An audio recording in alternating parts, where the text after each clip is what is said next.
Mayanpayan Hills is a scenic natural attraction located in the quiet municipality of Jovellar.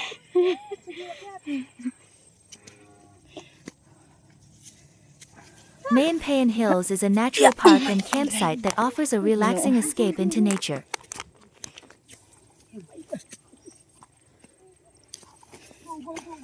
It features rolling grassy hills with wide open landscapes. Fresh air and cool breeze, ideal for unwinding. Panoramic views of surrounding mountains and countryside. Ang ganda. A camping area, perfect for overnight stays and outdoor activities. Ganda be? Talaga? The place is less commercialized compared to other tourist spots, making it ideal for travelers who want a quiet and less crowded destination. Nakalagay. Doon. Doon Doon naman yun. Doon pala. Doon pala. Pinitensya. Visitors can enjoy hiking and light trekking across the hills. Camping under the stars. Tapang yan si Pito eh. Photography, especially during sunrise and sunset. Picnics and bonding with friends or family. Its natural beauty and simplicity give it a relaxing, almost untouched vibe, perfect for nature lovers. Diyan may nakita akong kakaiba.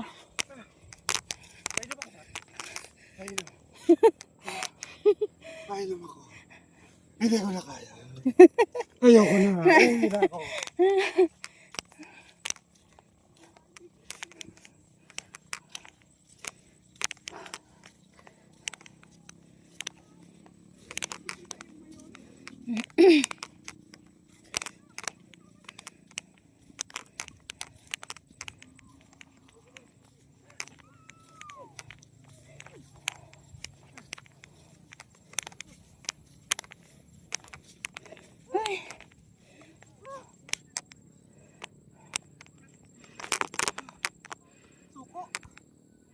Ayoko na. Why naman?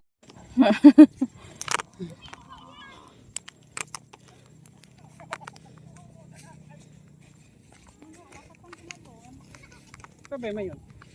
Ayun.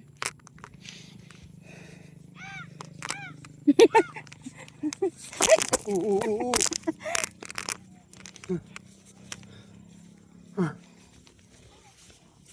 Buti hindi po ito ginagawang ano. Yung parang, yung tuwing mahal na araw, yung lalagyan ng station. Dati malinis dito, ngayon na, ano na. Yung unang katikan dito, ang linis nito, ginagrass cutter nila ito. Tapos pag Holy Week, daming tao dito. Ayun nga po yung Holy Week. Kasi parang ano siya eh, parang ganun yung setup pag Holy Week. Maganda sana ito i-develop na. Opo, Station of the Cross. Sa Legazpi mayroon no. Sa Legazpi. Sa Legazpi, paakyat ka. Opo. Tapos bawat ano may cross. Ayun. Station. Kinaakyat ka naman hanggang makarating ka doon Sa taas. Pero ito ideal to. Yung lugar na to. Worth it. Sakit na yung mga bigyan. Mamaya, parang sarap ng gumulong. Itong pagbaba. Pagbaba.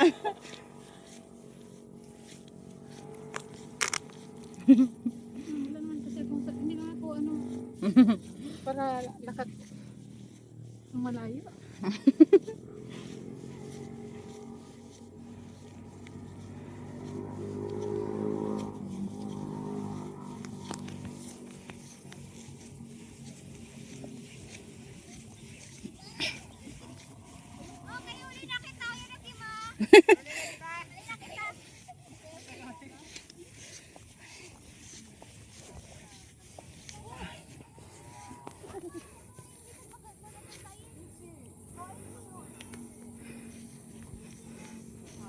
Pag sunset, ang ganda dito. Sunset? Malubog na yung Araw? ang ganda dito. Manauli na dito. Tara na. Hindi pa ako nakakaupo. O di na siniyama.